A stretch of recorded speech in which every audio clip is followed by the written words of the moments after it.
నారా చంద్రబాబు నాయుడు గారు వేదికపైకి వచ్చారు. వారికి సాదర స్వాగతం.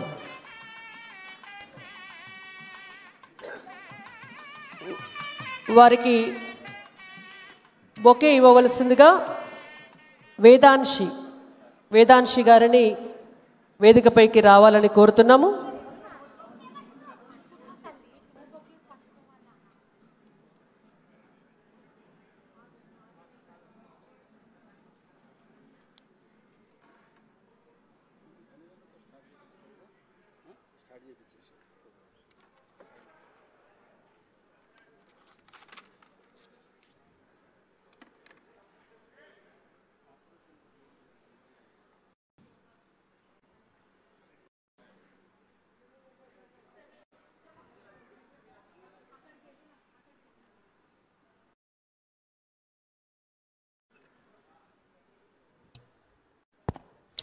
ఆంధ్రప్రదేశ్ ముఖ్యమంత్రి శ్రీ నారా చంద్రబాబు నాయుడు గారికి దత్తాత్రేయ గారి ముద్దుల మనమరాళ్ళు ఇద్దరు కూడా జశోధర, వేదాంశి వాళ్ళ తాతగారు వారి అమ్మమ్మ గారి తరపున బొకేస్ ఇస్తున్నారు. ఆ చిన్నారులిద్దరిని కూడా రామ్నాథ్ కోవింద్ గారు అలాగే చంద్రబాబు నాయుడు గారు ఆశీర్వదిస్తున్నారు.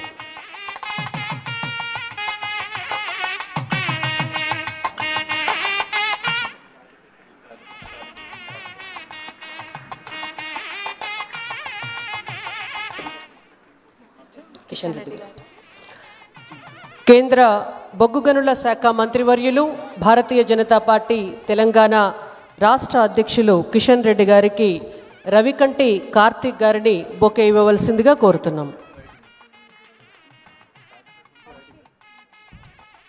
గౌరవ మాజీ ఉపరాష్ట్రపతి శ్రీ వెంకయ్య నాయుడు గారికి రవికంటి వంశీ గారిని బొకే ఇవ్వవలసిందిగా కోరుతున్నాం.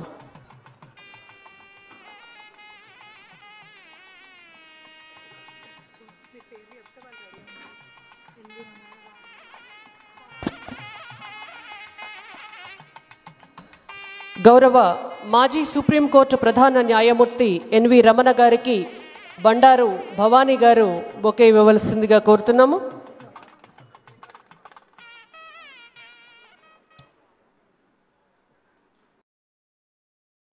ఆంధ్రప్రదేశ్ గవర్నర్ సయ్యద్ అబ్దుల్ నజీర్ గారికి బండారు శివ గారు బొకే ఇవ్వవలసిందిగా కోరుతున్నాము. ఒరిస్సా గవర్నర్ శ్రీ కంబంపాటు హరిబాబు గారికి ఇటుకాల వైష్ణవి గారిని బొకే ఇవ్వవలసిందిగా కోరుతున్నాము. త్రిపుర గవర్నర్ శ్రీ ఎన్ ఇంద్రసేనారెడ్డి గారికి బండారు అభిషేక్ గారు బొకే ఇవ్వవలసిందిగా కోరుతున్నాము.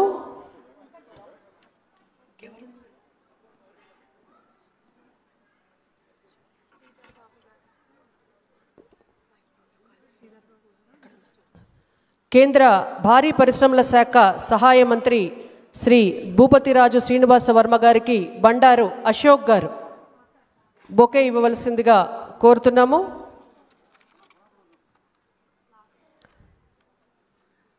తెలంగాణ ఐటీ శాఖ మంత్రివర్యులు శ్రీ శ్రీధర్ బాబు గారికి రవికంటి మేఘన గారిని బొకే ఇవ్వవలసిందిగా కోరుతున్నాము.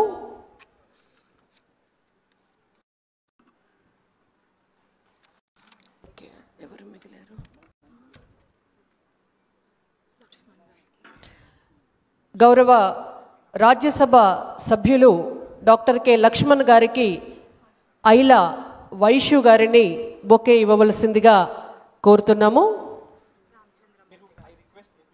సీనియర్ పాత్రికేయులు రామచంద్రమూర్తి గారికి బండారు వర్షిణి గారిని బొకే ఇవ్వవలసిందిగా కోరుతున్నాము.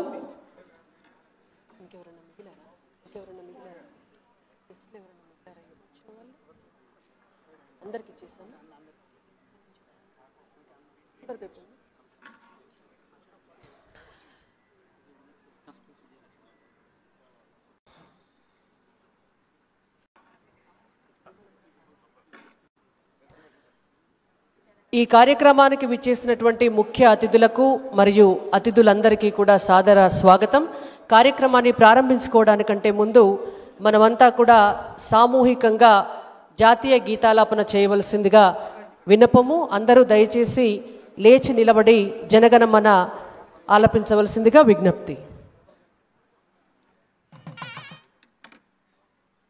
जनगण मन अधिनायक जय हे भारत भाग्य विधाता, पंजाब सिंध गुजरात मराठा द्राविड उत्कल बंगा, विंध्य हिमाचल यमुना गंगा उच्चल जलधि तरंगा, तव शुभ नामे जागे तव शुभ आशीष मांगे, गाहे तव जय गाथा। जन गण मंगलदायक जय हे भारत भाग्य विधाता, जय हे जय हे जय हे जय जय जय जय हे। जय हिंद, भारत माता की, भारत माता की। ఇప్పుడు శ్రీ బండారు దత్తాత్రేయ గారి కుమార్తె అలైబలై కమిటీ చైర్మన్ శ్రీమతి విజయలక్ష్మి గారు స్వాగతోపన్యాసం చేస్తారు.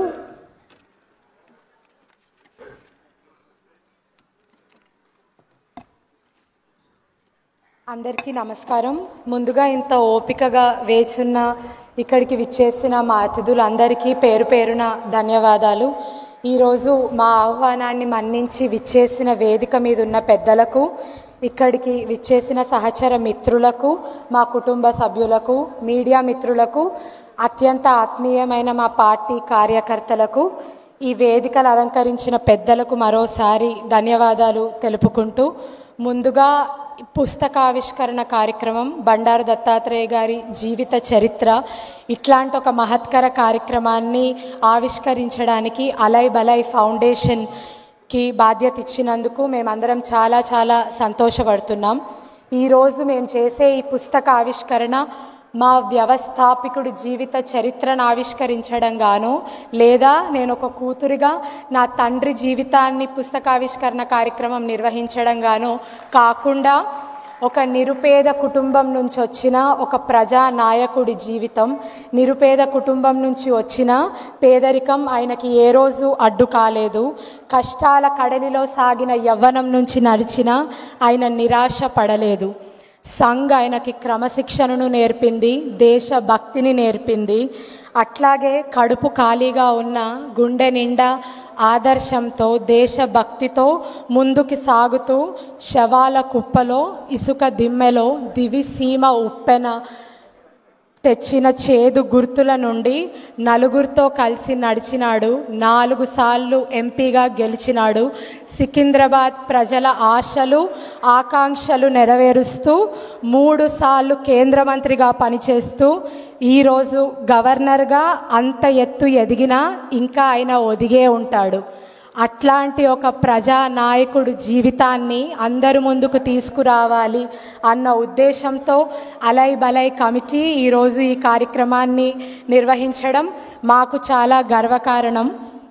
అట్లాగే మీ అందరికీ తెలుసు, ఈరోజు ప్రజా జీవితంలో ఉన్న బండారు దత్తాత్రేయ గారి పుస్తకావిష్కరణ మాత్రమే మీ ముందుకు వచ్చింది. కానీ ఆయన జీవితం ఒక తెరిచిన పుస్తకం లాంటిది. ఆయన జీవితం ఏనాడో ఆయన ప్రజలకు అంకితం చేసినారు. కాబట్టి ఒక 3 సందర్భాలు వారి కూతురుగా ఈ వేదిక నుంచి మీ అందరితో నేను పంచుకోవాలనుకుంటున్నా. ఇక్కడ మీ అందరికీ తెలుసు, చాలామంది కార్యకర్తలకి మీ దత్తన్న స్వయాన ఫోన్ చేసి శుభాకాంక్షలు తెలుపుండొచ్చు.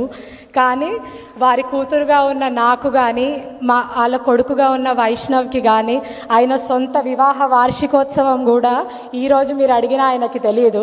పక్కన ఎవరైనా చెప్తే మాకు ఫోన్ చేసి విషెస్ చెప్తారు. అట్లాంటి చాలా సందర్భాలు మాకున్నాయి. అట్లాగే తరాలు మారినా ఆయన పాత జ్ఞాపకాలతో కొత్త కార్యకర్తల్ని సైతం అమిడిపోయి అందరినీ కలుపుకుపోయే మీ దత్తన్న రైల్వే మినిస్టర్గా ఉన్నప్పుడు ఒక సందర్భం, ఒక టీవీ యాంకర్ వారిని అడగడం జరిగింది, మీ కూతురు పేరేంది సార్, ఆమె ఏం చదువుతుంది అంటే, నా బిడ్డ పేరు విజయలక్ష్మి అని. అదృష్టానికి నా పేరు కరెక్ట్గానే చెప్పిండు, కానీ ఆ రోజు నేను 7వ తరగతి చదువుతుంటే నా బిడ్డ 4వ తరగతి చదువుతుందని చెప్పిండు. అది నేను ఇంకా మర్చిపోని సందర్భం. ఈరోజు చాలా ఆప్యాయంగా పిలుచుకునే మీ అందరికీ, అందరి ఇంటి పెళ్ళిళ్ళకి ఆయన ఆత్మీయుడు కావచ్చు. ఇక్కడ మా కుటుంబ సభ్యుల పెళ్ళిళ్ళకి మాత్రం ఈ రోజుకి ఆయన ఒక ఆత్మీయ అతిథుడు మాత్రమే. ఈ రోజుకి కూడా ఆయన మాకు ఇచ్చే టైం ఒక అతిథిలాగే ఇస్తారు. దానికి పేరు సరిగ్గా సముచితంగా జరుపుకుంటూ ప్రజల కథే నా ఆత్మకథ అని ఆ పేరు పెట్టినాము. కాబట్టి ఈరోజు దత్తన్న ఆత్మీయులైన ఆయన కుటుంబంగా మేమందరమైనా ఆ టైటిల్, ఆ బుక్కి ఇచ్చిన ఆ పేరు సరిగ్గా సరిపోతుందని మేము నమ్ముతా ఉన్నాం. ఈరోజు 360 పేజీల పుస్తకంలో కుటుంబంకి అంటే కష్టంగా 7 పేజీలు ఇచ్చిండు నాన్న. కాబట్టి అట్లా ఆయన జీవితం అంతా ప్రజలకి అంకితం చేసిన మనిషి. అట్లాగే మీ అందరికీ తెలుసు, 20 ఏండ్ల నుంచి జరుపుతున్న కార్యక్రమం అలై బలై. ఆయన ఆత్మీయతకు, ఆయన దాసరికతకు, ఆయన ఆత్మీయతే మా మార్గం, ఆయన దాసరికతే మా దారిగా పరోపకార శరీరం ఇదం అన్న నినాదంతో, అన్న స్ఫూర్తితో మొదలుపెట్టిన కార్యక్రమం అలై బలై. ఈ లోకం, ఈ ప్రపంచం ప్రేమ కన్నా ద్వేషం వైపు నడుస్తూ ఉంది. కానీ అందరూ కలిసికట్టుగా నడిస్తేనే మన బలం అని నమ్మి రూపొందించిన వేడుక అలై బలై.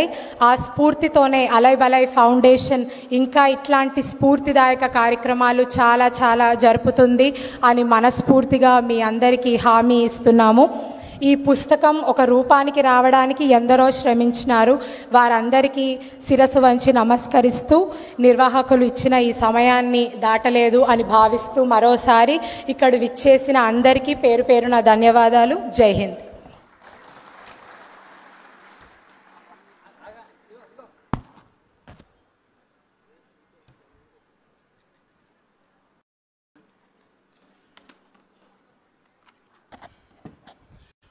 సభా సరస్వతికి నమస్కారం. ప్రజల కథే నా ఆత్మకథ అంటూ తన జీవిత సారాంశాన్ని, తన కృషిని, పట్టుదలని, ఆశయాల్ని, లక్ష్య సాధనను అక్షర రూపంలో తీసుకొచ్చినటువంటి బండారు దత్తాత్రేయ గారి జీవిత కథను మాజీ రాష్ట్రపతి శ్రీ రామ్నాథ్ కోవింద్ గారి కరకమలములచే ఆ పుస్తకాన్ని ఆవిష్కరణ చేయాలని వారిని సవినయంగా మనవిస్తూ కోరుకుంటూ, శ్రీ రామ్నాథ్ కోవింద్ గారు.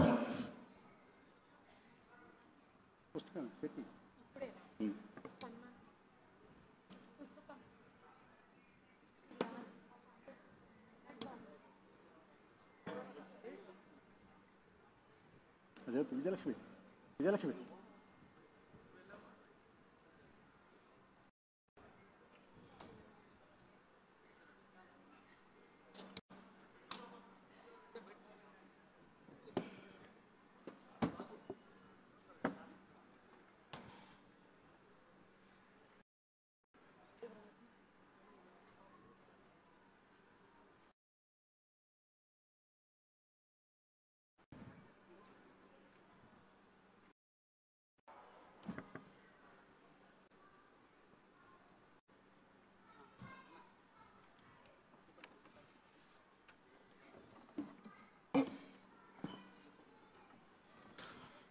మాజీ రాష్ట్రపతి గారు రామ్నాథ్ కోవింద్ గారి చేతుల మీదుగా పుస్తకావిష్కరణ కార్యక్రమం.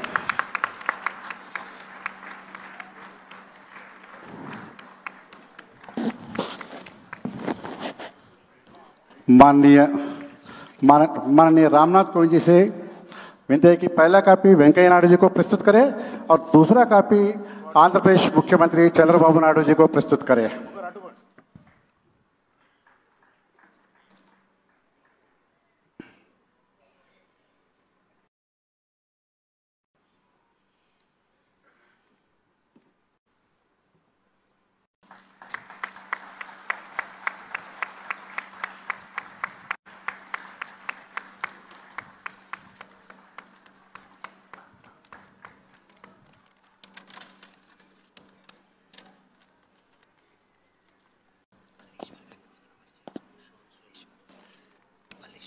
ఈ పుస్తకాన్ని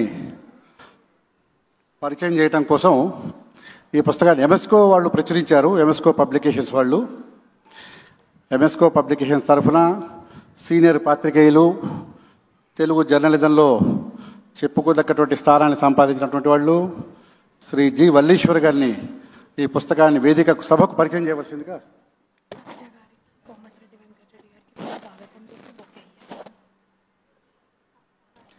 పుస్తక పరిచయం చేయవలసిందిగా వల్లీశ్వర్ గారిని వేదికపైకి ఆహ్వానిస్తున్నాం.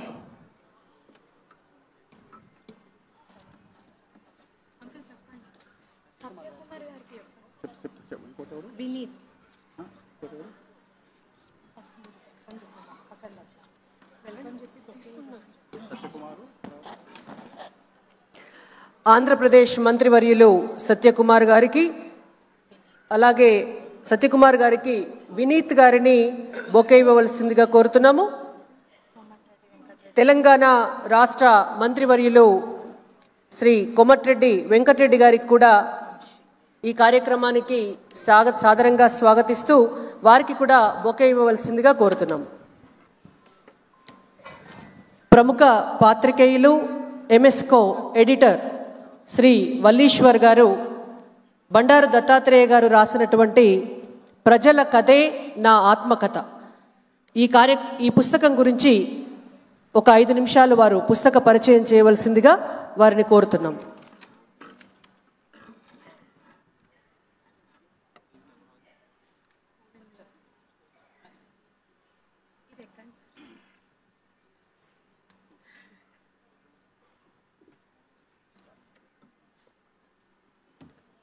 వేదిక మీద ఉన్నటువంటి భారత మాజీ రాష్ట్రపతి రామ్నాథ్ కోవింద్ గారికి, మాజీ ఉపరాష్ట్రపతి వెంకయ్యనాయుడు గారికి, మన ప్రీతం నాయకులు బండారు దత్తాత్రేయ గారికి, ముఖ్యమంత్రి చంద్రబాబు నాయుడు గారికి, తెలుగు ఆంధ్ర రాష్ట్రాల వివిధ రాష్ట్రాల గవర్నర్లు, మాజీ భారత ప్రధాన న్యాయమూర్తి రమణ గారికి, మిగతా పెద్దలందరికీ నమస్కారం. మీ అందరికీ నమస్కారం.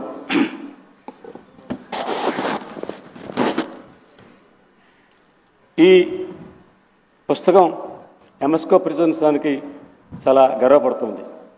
ఎందుకంటే ఇది బండారు దత్తాత్రేయ గారు మొట్టమొదటి వారు ఒక రా కంటెంట్ తీసుకునేవారు ఎంఎస్కో విజయ్ కుమార్ గారితో మాట్లాడారు. ఈ కంటెంట్ చూసిన తర్వాత దీన్ని ఏం చేయాలో ఆలోచిస్తామని విజయ్ కుమార్ గారు చెప్పారు. తర్వాత దత్తాత్రేయ గారి ఈ కథ అంతా కూడా చదివిన తర్వాత విజయ్ కుమార్ గారికి అనిపించింది, వీరి జీవితంలో చాలా మలుపులు ఉన్నాయి, మెరుపులు ఉన్నాయి, చేత్కారాలు ఉన్నాయి, సత్కారాలు ఉన్నాయి. అసలు ఒక జీవితం ఎన్ని రకాల మలుపులు తిరగచ్చో, అవకాశం ఉంటుందో అవన్నీ కూడా ఉన్నాయి. మీరు ఆశ్చర్యపోతారు. ఒక చిన్న సంఘటన చెప్తాను. వారు కాలేజీలో చదువుతున్నప్పుడు పరీక్షల్లో వారికి తగిన మార్కులు రాలా. ఎలాగా పరీక్ష ఫెయిల్ అయితే అంటే మళ్ళీ పరీక్ష రాయాలి కదా. అప్పుడు కాలేజీలోకి బాగా చదువుతున్నటువంటి విద్యార్థుల్లో ఒక అమ్మాయి ఉంది, చాలా అందమైన అమ్మాయి, కాలేజీ బ్యూటీ ఆమె పేరు వహీదా బేగం. ఆమె దగ్గరికి వెళ్ళి నీ నోట్స్ నాకు ఇస్తావా, నేను రాసుకుంటా అంటే ఆమె ఆనందంగా ఇచ్చింది. ఎందుకు ఇచ్చింది, ఎలా ఇచ్చింది మీరు ఊహించలేరు. అంటే ఒక వ్యక్తి యొక్క వ్యక్తిత్వం ఎలా ఉంటే సమాజం ఎలా స్పందిస్తుందో ఆ ఒక సంఘటన చెప్తుంది. ఇలాంటి అనేక సంఘటనలు ఉన్నాయి, అనేక అద్భుతాలు ఉన్నాయి.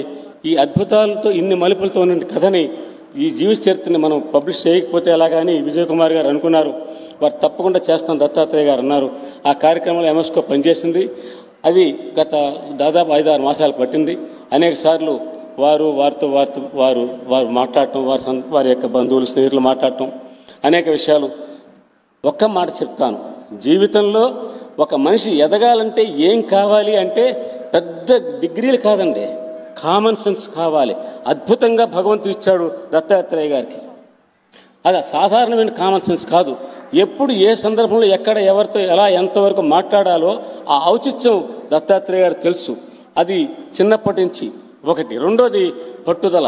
పట్టుదల అంటే పట్టుదల. ఇది జరగాలి అంటే జరగాలి, ఇది మంచి పని కదా జరగాలి. జరగాలంటే ఏం చేయాలి, జరగదని ఆఫీసర్లు చెప్తారు, జరగదు ఇంకోటి చెప్తారు. ఇది మంచి పని కదా, ఎందుకు జరగదు, జరిగేదాకా నేను పోరాటం చేసి తీరుతాను. ఇది వారి జీవితాన్ని నడిపించినట్టు ఈ 2 విషయాలు, common sense, tremendous common sense, రెండోది పట్టుదల. వీటికి మించి ఒక్క విషయం చెప్తాను. అదేమిటంటే వారు ఈ పుస్తకంలో వెనక పేజీలో రాశారు. ఇది ఒక్కటి చెప్తాను. ఇవన్నీ అది చిన్న వయసు నుంచి పెద్ద వయసు దాకా ఎమర్జెన్సీలో వేషాలు ఇవన్నీ ఉంటాయి. అన్నిటిని అధిగమించి దూసుకు వెళ్ళారని నన్ను నడిపించిన శక్తి ఒక్కటే అన్నారు. ఒకే ఒక శక్తి వారిని ఈ స్థాయికి తీసుకొచ్చింది. ఇవాళ ఇన్ని వేల మంది ఇక్కడ రావడానికి, ఇంతమంది పెద్దలు విచ్చేసి కార్యక్రమంలో పాల్గొనడానికి కారణం ఏంది? ఆ శక్తి ఏమిటి? అది బండారు దత్తాత్రేయ గారి ప్రజల కథ ఆత్మకథ చదివితేనే తెలుస్తుంది. తప్పక చదవండి, తెలుసుకోండి. ప్రతి ఒక్కరూ you can make use of it. ధన్యవాదాలు.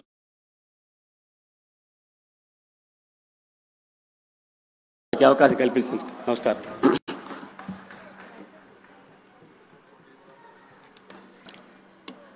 వల్లీశ్వర్ గారికి ధన్యవాదాలు. ఇప్పుడు మనల్నందరినీ కూడా ఉద్దేశించి గౌరవనీయులు పెద్దలు రామ్నాథ్ కోవింద్ గారు మాట్లాడవలసి.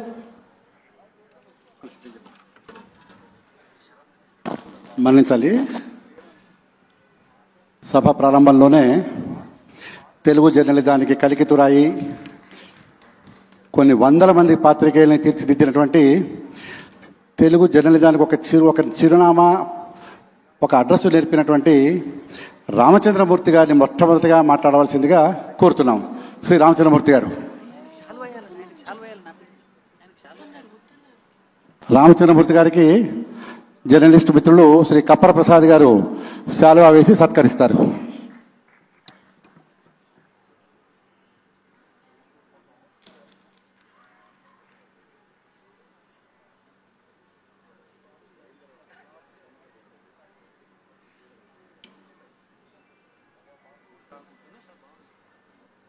సార్ నమస్కారం.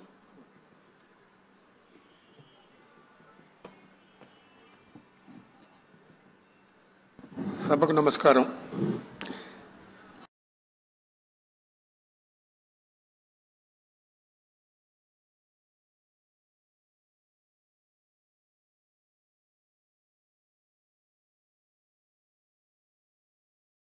వేదిక మీద ఉన్న మహానుభావులు, సభలో ఉన్న పెద్దలు అందరికీ నమస్కారం. దత్తాత్రేయ గారు ప్రజల మనిషి కాబట్టి ఆయన జీవిత కథ అంటే ప్రజల కథ. చక్కగా హెడ్డింగ్ సరిపోయింది. దత్తాత్రేయ గారు హైదరాబాద్లో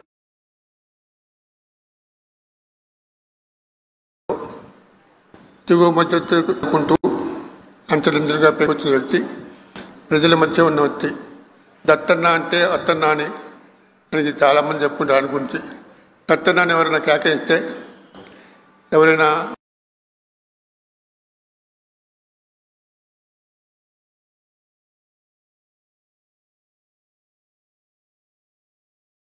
పిలిస్తే ఈయన పరిగెత్తుకుంటూ వెళ్ళే రకం. అప్పటికి ఇప్పటికంతే పేదల మధ్య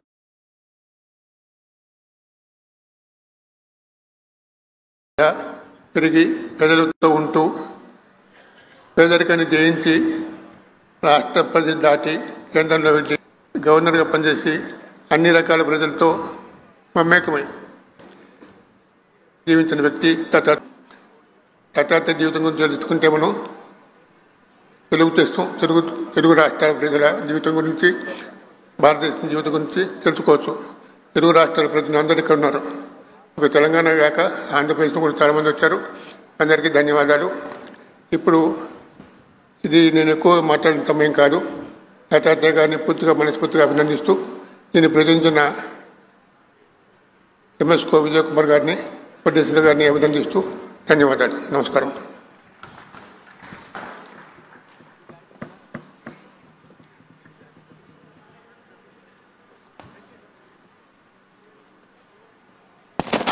గౌరవనీయులు రామచంద్రమూర్తి గారికి మేముంటాను ఇవ్వవలసిందిగా బండారు దత్తాత్రేయ గారిని కోరుతున్నాం. శ్రీ సభను ఉద్దేశించి శ్రీ కోమటిరెడ్డి వెంకటరెడ్డి గారిని మాట్లాడవలసిందిగా కోరుతున్నాం.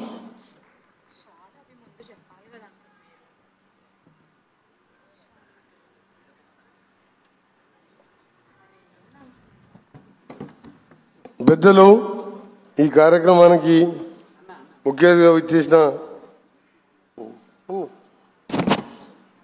మాజీ రాష్ట్రపతి వర్యులు రామ్నాథ్ కోవింద్ గారికి, పెద్దలు, తెలుగు రాష్ట్రాలే కాదు దేశ ప్రజలందరూ గురించే మహోన్నత వ్యక్తి వెంకయ్య నాయుడు గారికి, మన ప్రియతమ నాయకులు హైటెక్ సిటీ చూసిన హైదరాబాద్ అన్న ఎప్పుడు జ్ఞాపకం వచ్చే చంద్రబాబు నాయుడు గారు వాడు రావడం, అలాగే కేంద్ర మంత్రివర్యులు కిషన్ రెడ్డి గారికి, ఇంకా వేదిక మీద పెద్దలందరికీ, ఈరోజు అజాత శత్రువు, అందరూ ప్రేమించే నాయకుడు, పార్టీలకు అతీతంగా ప్రజల కథే నా ఆత్మకథ అంటూ మన దత్తాత్రేయ గారు ఎప్పుడు ఎక్కడ కలిసినా గత 5 సార్లు నేను ఎమ్మెల్యేగా ఒకసారి ఎంపీగా ఉండి ఎక్కడ కలిసినా ఆత్మీయంగా పలకరించే మంచి మనసున్న వ్యక్తి దత్తాత్రేయ గారు.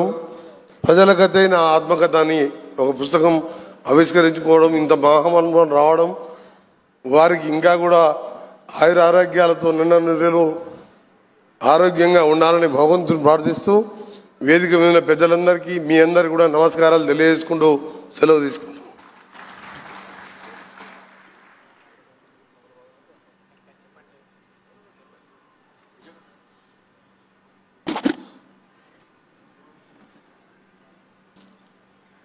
ఈ సభకు విచ్చేసి దత్తాత్రేయ గారి గురించి 2 మంచి మాటలు చెప్పినటువంటి కోమటిరెడ్డి వెంకటరెడ్డి గారికి అనేక ధన్యవాదాలు. మాజీ రాష్ట్రపతి ప్రత్యేకంగా ఈ కార్యక్రమం కోసమే భాగ్యనగర్ వచ్చినటువంటి గౌరవనీయులు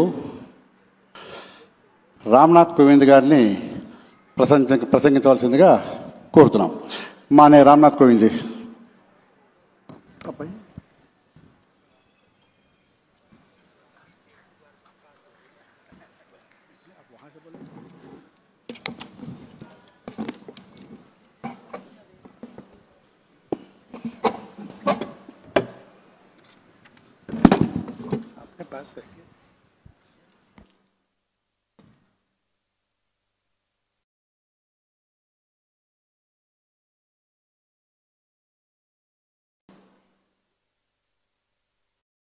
हरियाणा के राज्यपाल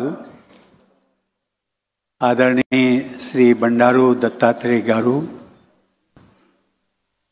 की आत्मकथा, जिसका नाम है जनता की कहानी और मेरी आत्मकथा, आज उसका उद्घाटन करते हुए न केवल मुझे बल्कि मेरे सभी सहयोगियों को और आप सबके उसके साक्षी बने, मुझे बहुत प्रसन्नता हुई, बहुत प्रसन्नता हुई। मैं अपने को रोक नहीं पाया। जब बंडारू जी मुझे मिले, उन्होंने कहा कि आपको आना है, तो मैंने कहा कि आपके अनुरोध को मैं ना नहीं कर पाऊंगा, इसलिए कि एक ऐसा व्यक्तित्व जो सार्वजनिक जीवन में कोई न कोई उसका प्रतिद्वंदी होता है। अभी मैं चंद्रबाबू नायडू जी से यही बात करता था। मैंने कहा बंडारू दत्तात्रेय जैसे लोगों को हम कहाँ ढूंढेंगे? सार्वजनिक जीवन में ऐसा कोई आदमी मिलता नहीं है जिसका कोई शत्रु ना हो, प्रतिद्वंदी ना हो, and he is a friend of everybody. मुझे लगता है उनके जीवन में उनकी जो डिक्शनरी है उसमें शायद शत्रु और प्रतिद्वंदी का कोई नाम ही नहीं है।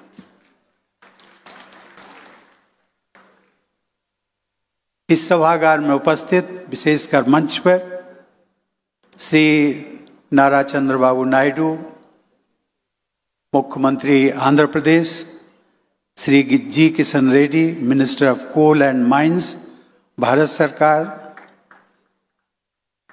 Shri justice Abdul Nazeer, governor of Andhra Pradesh, Shri Haribabu Kambhampati, governor of Orissa, Shri Indrasena Reddy, governor of Tripura, Shri M Venkaiah Naidu, जिनके अंतर्गत मुझे काम करने का मौका मिला और वो मेरे राष्ट्रपति रहते हुए मेरे सहयोगी रहे।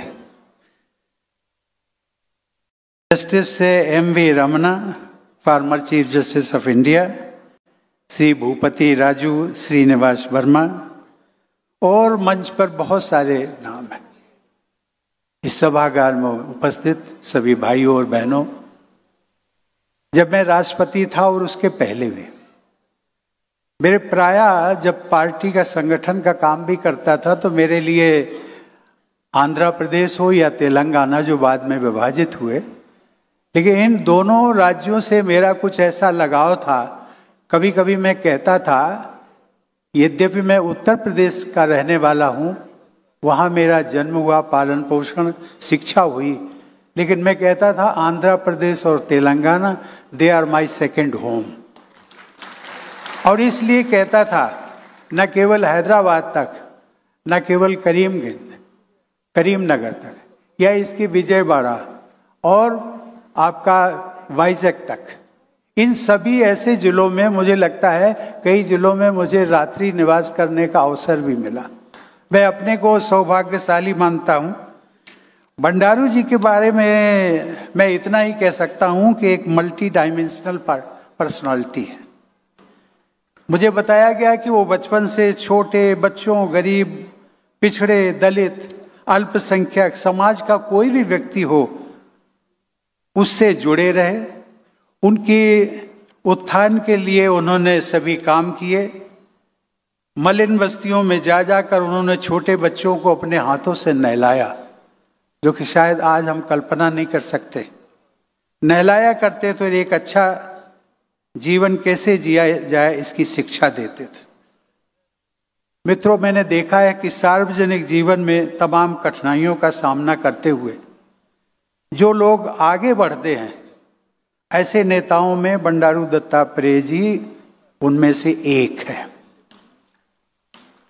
दत्तात्रेय जी ने अपनी पुस्तक में, आत्मकथा में लिखा है, आपातकाल का भी जिक्र किया है। उसका मैं बहुत विवरण नहीं देना चाहता हूं, लेकिन एक चीज मुझे बहुत अच्छी लगी।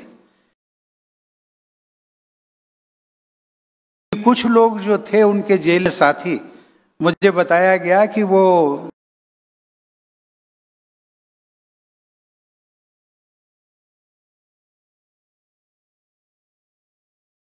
दूर रहे, कैसे रह सकते हैं। तो उनको बंडारू जी हंसते खेलते भजन गाते हुए और उन्होंने अपने जीवन जेल में काट दिए। और वो कहते थे अपने साथियों को कि भाई उदास मत हो, क्योंकि सुबह वाली गाड़ी से चले जाएंगे। एक ये हौसला बढ़ाते थे हर किसी कैदी को, जो उनका सहयोगी था उसको कहते थे सुबह वाली गाड़ी से चले जाएंगे, अर्थात हम लोग we will get released from the jail और यहाँ से हम मूव कर जाएंगे। इस प्रकार की जो उनकी बहुत सारी याददाश्त हैं, ताज़ा तरोज आज हो रही हैं आप लोगों के बीच में, तो उन्होंने काम किया है। मैं इसमें केवल इतना ही कहना चाहता हूँ, अभी हमारे वक्तागण बहुत हैं, लेकिन उन्होंने जितनी भी, मेरा उनसे संपर्क बहुत पुराना, जब मैं सांसद था 1994 से लेकर के, तो मेरी उनके साथ में मित्रता हुई।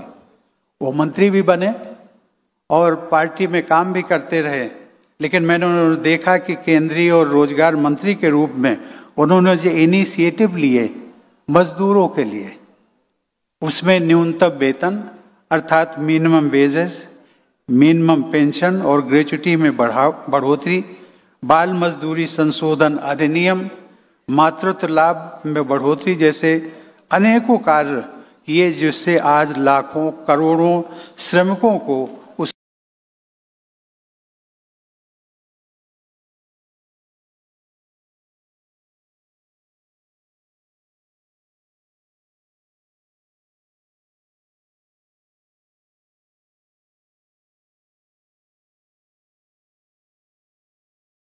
लाभ हो रहा है। क्या मैंने कहा, यही आपको पुस्तक है, this is the constitution of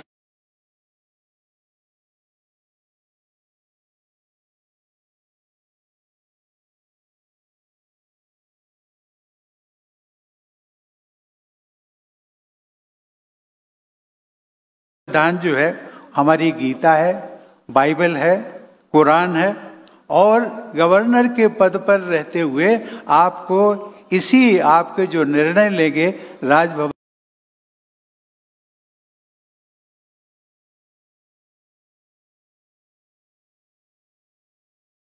में, वो इसी के अनुरूप होने चाहिए। मुझे एक बात का और, मैं जब लगभग 1 साल हो गया तो मुझे फिर मिले, शिष्टाचार मुलाकातें होती थी, तो मैंने पूछा भंडारू जी आप तो दक्षिण भारत के रहने वाले हैं, ऐसा जिसको कि हम कहते हैं कि वहाँ गर्मी बहुत होती है, गर्मी में आप रहने वाले और आपकी पोस्टिंग हो गई हिमाचल शिमला तक तो ठीक है, लेकिन शिमला से एक जगह आती है लाहौल स्पीति, जहाँ पर कि 0 टेम्परेचर 0 से भी नीचे जाता। मैंने कहा वहाँ कैसे आप जाएंगे, वहाँ कैसे रह सकते हैं? यदि आपको लोक सेवा का कार्य करना है तो वहाँ आपको जाना जरूरी भी है, लेकिन हमें ये बताइए आप जाएंगे कैसे? तो भंडारू जी ने कहा कि मैं तो चाहता हूँ कि वहाँ से मुझे शिफ्ट कर दिया जाए। तो मैंने कहा कि भंडारू जी आप यदि ट्रांसफ़र चाहते हैं तो माननीय वेंकैया जी बैठे हुए, माननीय वेंकैया जी से बात करिए और लोगों से बात करिए, प्रधानमंत्री जी से। कह लगे नहीं, हमने आपको अपनी तकलीफ बता दी है और आपको जो उचित लगे वो आप करिएगा। एक बात कि सर आपने मेरे मन की बात छीन ली, मुझे इतना साहस नहीं हो रहा था कि मैं किसी को कहूँ कि भाई मुझे ऐसी जगह क्यों आपने पोस्टिंग कर दी है जहाँ पर सर्दी ही सर्दी होती है। आपने मेरे मन की बात पढ़ ली और इसके लिए मैं बहुत आपका आभारी हूँ। और ईश्वर की कृपा से, मेरी कृपा कुछ भी नहीं, ईश्वर की कृपा से उनका 1.5 वर्ष बाद तबादला भी हो गया। हरियाणा में बहुत अच्छा लग रहा है। भंडारू जी ये जो मैं संख्या देख रहा हूँ आपके शुभचिंतकों की, आपके चाहने वालों की, ये सचमुच में ऐसा लग रहा है जैसे आपका हम जन्मदिन सेलिब्रेट कर रहे हैं। मैं जानता हूं कि आज का आपका जन्मदिन नहीं है, लेकिन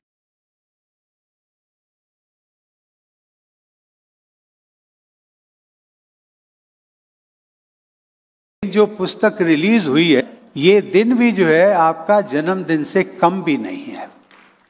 और इसीलिए मैं चलते चलते बस एक ही बात कहूंगा, वो दिल की दुआ भी है, ईश्वर से प्रार्थना भी है कि तुम जियो हजारों साल और साल के दिनों 50। इसी के साथ में मैं लेडी गवर्नर भंडारू जी आपका, आप दोनों की लंबी उम्र मिले, दीर्घायु हों, स्वस्थ रहें, यही मेरी ईश्वर से प्रार्थना है। धन्यवाद, नमस्कार।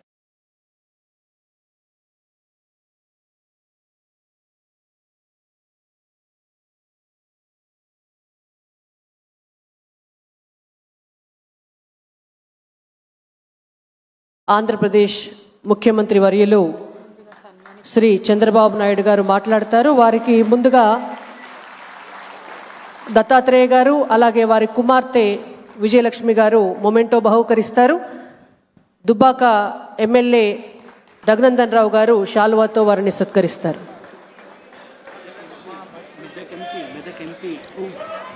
మెదక్ ఎంపీ రఘునందన్ రావు గారు వారిని శాలువాతో సత్కరిస్తారు. అన్న అప్గ్రేడ్ అయ్యారు, నేనే మర్చిపోయాను. చంద్రబాబు నాయుడు గారిని మాట్లాడవలసిందిగా కోరుతున్నాము. Sir please.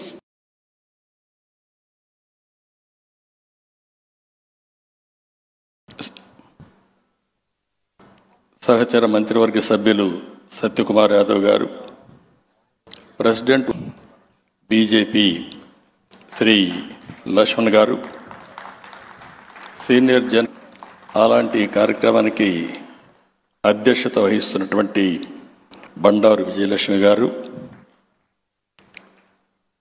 దత్తాత్రేయ గారి సతీమణి బండారు వసంత్ గారు, ఈరోజు ఈ కార్యక్రమానికి చేసినటువంటి సోదరి సోదరమణులందరికీ, దత్తాత్రేయ గారి అభిమానులందరికీ పేరు పేరున మనస్ఫూర్తిగా నమస్కారాలు, అభినందనలు, శుభాభినందనలు.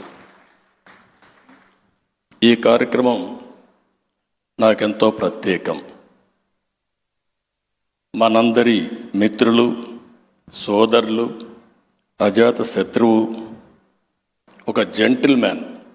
మనందరం జెంటిల్మ్యాన్ వాడతాం కానీ జెంటిల్ మ్యాన్కి ప్రతిరూపం బండారు దత్తాత్రేయ గారు. ఒక పాలిటీషియన్,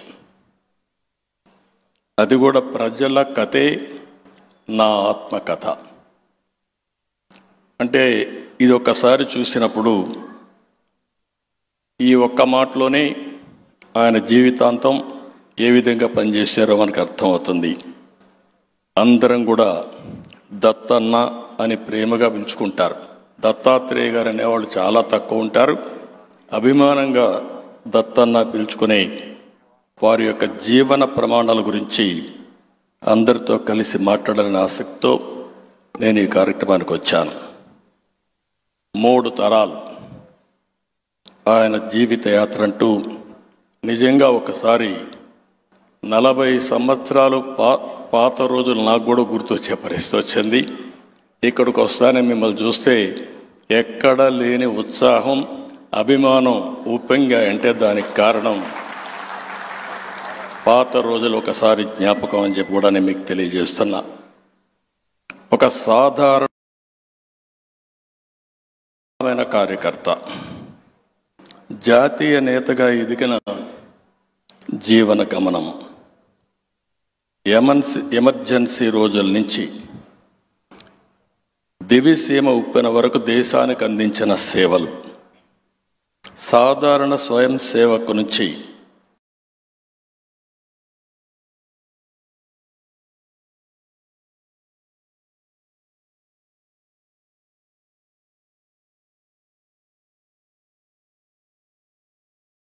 ఉన్నత స్థాయికి ఎదిగిన వ్యక్తిత్వం, ఎన్నో పోరాటాలు, ఎన్నో ఉద్యమాలు, ప్రజా జీవితంలో ఎన్నో సంఘర్షణలు. దత్తాత్రేయ గారిది పేరుకు హిందుత్వం, ఆయన మతం భారతీయం, కోరుకునేది జనాహితం, అనుసరించేది లౌకికవాదం, పాటించేది మత సామరస్యం. అలై బలై అన్ని వర్గాల్ని, అందరినీ ఒక త్రాటి మీదకి తెచ్చిన వ్యక్తి. ఆయనకు నాకు తెలిసినంతవరకు విరోధని ఉండడు, ఏ రాజకీయ పార్టీ అని వ్యత్యాసం ఉండదు. ఆ రోజు ఎవరెవరిని పిలవాలో అందరినీ పిలిచి అందరినీ కలిపేదానికి ఒక వేదికగా తయారు చేసిన వ్యక్తి బండారు దత్తాత్రేయ గారు అని చెప్పి కూడా నేను మీకు తెలియజేస్తున్నా. తెలుగు రాష్ట్రాల్లో అజాత శత్రువు అంటే, ఒక ఆదర్శమైనటువంటి రాజకీయ జీవితం అంటే మనందరికీ గుర్తొచ్చేది బండారు దత్తాత్రేయ గారు అని చెప్పి మరొక్కసారి విజ్ఞప్తి చేస్తున్నాం. ఆయన ఆత్మకథలో ఒక వ్యాఖ్య చేశారు. ఒక్క రాత్రిలో ప్రకృతి విలయతాండం చేసి లక్షలాది మందిని తుడిచిపెట్టేసిన దౌర్భాగ్య దృశ్యాలు చూస్తానని గాని, అక్కడ శవాల్ని ఏరుతూ బతికున్న వారికి దాహార్ తీరుస్తూ కొన్ని వారాల పాటు సేవ చేయాల్సి వస్తుందని అంతకు ముందెప్పుడు కూడా ఊహించలేదు అని రాస్తాడు. ఆ ఒక్క మాట చాలు ఆయన జీవితంలో ఆయన చేసిన సేవలు.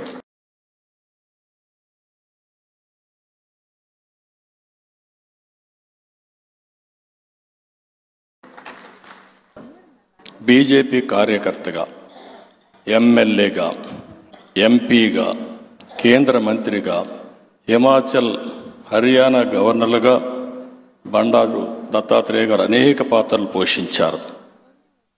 అధికారంలో ఉన్నా లేకున్నా పార్టీ కోసం పనిచేసే నిబద్ధతతో నిలబడిన వ్యక్తిత్వం అయింది. అన్ని పార్టీల వాళ్ళలో కలుపుకొని వెళ్ళే హుందాతనం అయింది. అందుకే ఉన్నత స్థానంలో ఉన్న ఎప్పుడూ సాధారణమైన కార్యకర్తగానే ప్రవర్తిస్తూ ఉంటారు. అనేక ట్రెండ్స్ సృష్టించాడు.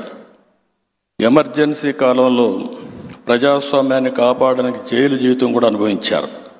అందుకే ప్రధానమంత్రి ఆయన పుస్తక సందేశంలో ఎమర్జెన్సీ రోజుల్లో దత్తాత్రేయ పోరాటాన్ని ప్రశంసించారు. బండారు దత్తాత్రేయ గారి జీవితంలో 65 ఏళ్ల పాటు ప్రజాసేవలో తపనతో పనిచేశారు. ఇందులో 20 సంవత్సరాలు రాష్ట్రీయ స్వయం సేవక సంఘ ప్రచారకుడిగా, 45 సంవత్సరాలు రాజకీయాల్లో కొనసాగారు. వివిధ ప్రజా సమస్యలపైన ప్రభుత్వాలకు ముఖ్యమంత్రి లేఖలు రాస్తూ, లేఖలు రాయడానికి అంబాసిడర్గా ఒక ట్రెండ్. నేను ముఖ్యమంత్రిగా ఉన్నప్పుడైతే ఎన్ని లేఖలు రాసాడో నాకే గుర్తులేదు. అన్ని లేఖలు రాసిన వ్యక్తి బండారు దత్తాత్రేయ గారు.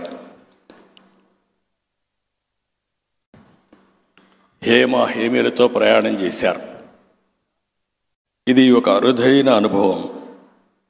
సంఘ్ కార్యకలాపాల్లో డాక్టర్ మనోహర్ షిండే గారితో, సంఘ్ చాలక్ శ్రీ మాధవ్ సదాశివరావు గోల్వాల్కర్తో, మోహన్ భాగవత్తో ఇలాంటి అతిపెద్ద నాయకులతో పనిచేసే అవకాశానికి రావడం అరుదైన అనుభవం.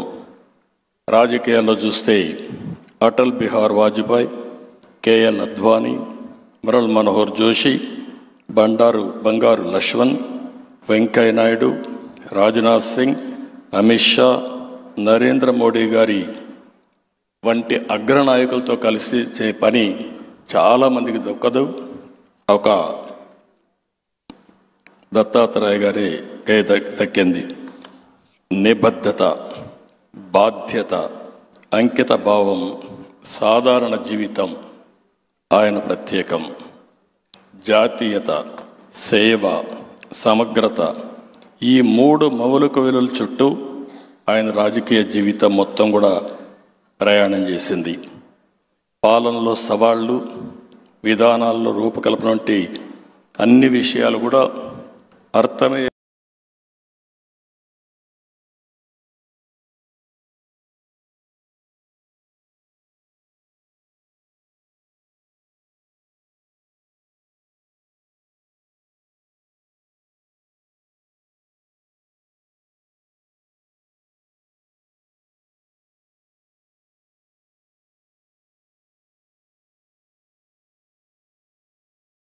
విధంగా ఇప్పుడు చెప్పారు. ఇవన్నీ చూసిన తర్వాత ఆయన జీవితంలో ఒకసారి చూస్తే 91లో మొదటిసారిగా ఎంపికయ్యారు ఎంపీగా. 96లో ఆంధ్రప్రదేశ్ బీజేపీ అధ్యక్షుడిగా 99, 2002, 2003, 2014లో సేవలు అందించారు. నేను ముఖ్యమంత్రిగా ఉన్నప్పుడు, లేకపోతే తెలుగుదేశం పార్టీలో ఉన్నప్పుడు వారు చేసిన హైదరాబాద్ కృషి నాకు ఇప్పుడు కూడా జ్ఞాపకం ఉంది. అణువణువున హైదరాబాద్ అభివృద్ధి కోసం పనిచేసిన వ్యక్తి బండారు దత్తాత్రేయ గారని కూడా నేను మీకు తెలియజేస్తున్నా. ఇక్కడ చూసినప్పుడు నలుగురిని చూస్తున్నాను. ఒకటి దత్తాత్రేయ గారు, 2 పక్కనే కిషన్ రెడ్డి దత్తాత్రేయ గారు, 2 పక్కనే కిషన్ రెడ్డి గారు, 3 లక్ష్మణ్ గారు, 4 ఇందర్సేనారెడ్డి గారు. ఈ నలుగురిని హైదరాబాద్లో అనేక సందర్భాల్లో చూశాను. వీళ్ళ అభివృద్ధి ఎప్పటికీ హైదరాబాద్ మరిచిపోలేదని చెప్పి కూడా మరొక్కసారి మీ అందరికీ విజ్ఞప్తి చేస్తున్నా. ఇక వెంకయ్య నాయుడు గారి గురించి చెప్పాల్సిన అవసరం లేదు. ఆయనైతే ఆ రోజుల్లో కేంద్ర మంత్రిగా ఉండి, అదే మరి జాతీయ అధ్యక్షుడిగా ఉండి అనేక విధాలుగా కృషి చేశారు. మన దత్తాత్రేయ గారు బీజేపీ జాతీయ కార్యదర్శిగా 2004, జాతీయ ఉపాధ్యక్షుడు 2013 పదవులు నిర్వహించడమే కాకుండా రైల్వే స్టాండింగ్ సభ్యుడిగా, ఓబీసీల సంక్షేమ కమిటీ చైర్మన్గా పనిచేశారు. ఈరోజు హిమాచల్ ప్రదేశ్ గవర్నర్గా పనిచేశారు. 2021 నుంచి హర్యానా గవర్నర్గా పనిచేస్తున్నారు. ఈ పుస్తకం చూసిన తర్వాత ఆయన జీవితం, దృక్పథం, రాజకీయ అనుభవాలు అన్నీ ప్రతిబింబిస్తూ భవిష్యత్ తరాలకు ఒక స్ఫూర్తినిచ్చే విధంగా ప్రజల కథే నా ఆత్మకథ పుస్తకం ఉంది. సుదీర్ఘ అనుభవం ఉండే వ్యక్తి మన దత్తాత్రేయ గారు. ఒక మాటలో చెప్పాలంటే ఏదైనా చెప్పాలంటే వ్యక్తిత్వం ఉండాలి. ధైర్యంగా ఒక సందేశం ఇవ్వాలంటే ఒక చరిత్ర ఉండాలి. ఈ రెండూ కలిగిన వ్యక్తి బండారు దత్తాత్రేయ గారు అని చెప్పి నేను మీకు తెలియజేస్తున్నా. ఇంకో పక్క ఉత్తర భారతదేశం, దక్షిణ భారతదేశాన్ని రెండు దిక్కల్లా పనిచేసి ప్రజలతో మమేకం కాగలిగారు. ఇలాంటి చెప్పుకుంటూ పోతే అనేక విషయాల్లో ఆయన ఒక ఆదర్శం. ఆయన్ని మనస్ఫూర్తిగా అభినందిస్తూ ఇక్కడికి వచ్చినప్పుడు శిల్పకళా వేదిక అనగానే నాకు గుర్తొచ్చేది పాత జీవితం, ఒకప్పటి కథ. ఒకప్పుడు మీకు అందరికీ ఒక ఐడియా ఉంటుంది. హైదరాబాద్ని వేదిక పై నుండి మేమందరం కూర్చొని తెలుగు జాతిని ఏ విధంగా అగ్రస్థానంలో పెట్టాలని ఆలోచించినప్పుడు మొదటి బ్రేక్ త్రూ, మొదటి అడుగు హైటెక్ సిటీ. దాంతో ప్రారంభమైంది మన జర్నీ. ఇప్పటి కూడా జ్ఞాపకం. వేదిక పై నుండి మిత్రులందరం కలిసి వాజ్పేయి గారిని పిలిపించి హైటెక్ సిటీతో ప్రారంభించాం. ఐటీకి ప్రాధాన్యత ఇచ్చాం. అదే సమయంలో టెక్నాలజీకి ప్రాధాన్యత ఇచ్చాం. కానీ మన సాంప్రదాయాలు మర్చిపోకూడదు. మన వారసత్వాన్ని ఆ రోజు సౌత్ ఇండియా కౌన్సిల్ ఆధ్వర్యంలో ఈ ప్రాంతం ఉంది. ఇప్పుడు నేను ఉండేది. చెన్నారెడ్డి గారు చైర్మన్, తమిళనాడు గవర్నర్. ఆయన ఒకటే అడిగాను, ఈ ప్లేస్ నాకు ఇమ్మని అడిగితే అడగంగానే ఈ ప్లేసు ఒక తీసుకోమని చెప్పి ఇచ్చారు. అక్కడి నుంచి అంత మునుపు మీరు చూస్తే రవీంద్ర భారతి ఒకటే ఉండేది మనకు, చిన్న హాల్. ఇమ్మీడియట్గా ఒక కాన్ఫరెన్స్ హాల్ కావాలని శిల్పకళా వేదిక, శిల్పారావం ఈ రెండు కూడా అభివృద్ధి చేశాం. ఒక పక్క హైటెక్ సిటీ, ఇంకొక పక్క చుట్టుపక్కల ఐటీ కంపెనీలు, మధ్యలో మన సాంప్రదాయాల్ని ఎప్పటికీ గుర్తుపెట్టుకునే విధంగా శిల్పకళా వేదిక, శిల్పారావం ఏర్పాటు చేశాం. అవి చూసిన తర్వాత అనిపిస్తుంది ఈరోజు తర్వాత చాలా డెవలప్మెంట్ జరిగాయి. బిల్ క్లింటన్ వచ్చినప్పుడు 2 నగరాలుంటే ఈ 2 నగరాలకు 3వ నగరాన్ని యాడ్ చేయాలని హైదరాబాద్, సికింద్రాబాద్కి అదనంగా సైబరాబాద్ నగరాన్ని కూడా నామకరణం చేసి ఈరోజు సైబరాబాద్ని తీసుకెళ్ళాం. ఈరోజు ఇవన్నీ చూసినప్పుడు ఒక ఆనందం, ఒక తృప్తి. రాజకీయ జీవితాల్లో ఏ వ్యక్తికైనా కావాల్సింది మనం చేసిన పనులు శాశ్వతంగా ప్రజలకు ఫలితాలు ఇచ్చినప్పుడు దానికంటే మించిన ఆనందం ఏది ఉండదని మరొక్కసారి మీ అందరికీ విజ్ఞప్తి చేస్తున్నా. ఈ సందర్భంగా తెలుగు జాతి చరిత్రలో ఒక ప్రత్యేకమైన స్థానం ఉంది. మనం అనేక సందర్భాలు చూసాం. ఒకప్పుడు హైదరాబాద్ స్టేట్, మెడ్రాస్ ప్రెసిడెన్సీలో భాగం ఆంధ్రప్రదేశ్, 2 రాష్ట్రాలు కూడా కలిసి ఆంధ్రప్రదేశ్ రాష్ట్రం. తర్వాత ఈరోజు 2 రాష్ట్రాలు, తెలంగాణ రాష్ట్రం, ఇంకో పక్క ఆంధ్రప్రదేశ్ రాష్ట్రం. నేను ఎక్కడున్నా మిమ్మల్ని అందరినీ మనందరం కూడా చేయాల్సింది తెలుగు జాతి ఒకటే. ప్రాంతాలు వేరు కావచ్చు, అదే సమయంలో మనందరి ధ్యేయం తెలుగు జాతిని ప్రపంచంలో నెంబర్ 1 స్థానానికి పెట్టడమే మనందరి యొక్క ఆలోచన. రాజకీయ పార్టీలు వేరు కావచ్చు, రాజకీయాల్లో కొంతమందికి అవకాశాలు వచ్చినప్పుడు వాళ్ళు పనులు చేయొచ్చు. ఈరోజు మనం గుర్తుపెట్టుకోవాలి, పివిఎన్ నరసింహారావు గారు ఈ గడ్డ మీద పుట్టిన వ్యక్తి ఆర్థిక సంస్కరించి దేశం యొక్క దశ దిశ మార్చారు. ఇవన్నీ మనం గుర్తుపెట్టుకొని భవిష్యత్తులో కూడా తెలుగు జాతిని నెంబర్ 1 చేసే విధంగా ముందుకు పోవాలని మరొక్కసారి కోరుకుంటూ, ఈరోజు ప్రపంచం నాకు ఏ డౌట్ లేదు, ప్రపంచంలోనే భారతదేశం నెంబర్ 1గా తయారయ్యే రోజులు తొందరలోనే ఉన్నాయి. ఇండియన్స్ ప్రపంచం మొత్తానికి నెంబర్ 1గా ఉంటారు. అదే సమయంలో తెలుగు జాతి మొన్నటి వరకు జూయిష్ని గురించి మాట్లాడేవారు.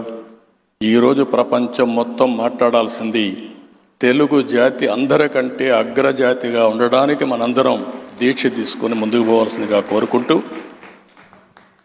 భారతదేశాన్ని ముందుకు తీసుకుపోయే బాధ్యత ప్రధానమంత్రి గారు తీసుకుంటారు. తెలుగు జాతిని ముందుకు తీసుకుపోయే బాధ్యత ఇక్కడుండే ఈ రాష్ట్రాల్లో ఉండే తెలుగు జాతి మొత్తం ఒక పద్ధతి ప్రకారం పనిచేయాలని మరొక్కసారి కోరుకుంటూ, దానికి కూడా దత్తాత్రేయ గారు ఒక స్ఫూర్తి, ఒక అజాత శత్రువు. నేను చూశాను, ఒక పార్టీ కాదు, అన్ని పార్టీల్ని ఒక వేదిక మీద ఒకరోజు కాదు ప్రతి ఒక్క సంవత్సరం తీసుకొచ్చి ఐకమత్యాన్ని కాపాడిన వ్యక్తి బండారు దత్తాత్రేయ గారు. ఆ ఐకమత్యంతోనే మనందరం ఒకటిగా ముందుకు పోవాలని మరొక్కసారి విజ్ఞప్తి చేస్తూ అందరికీ నమస్కారాలు. జై హింద్. నమస్కారాలు.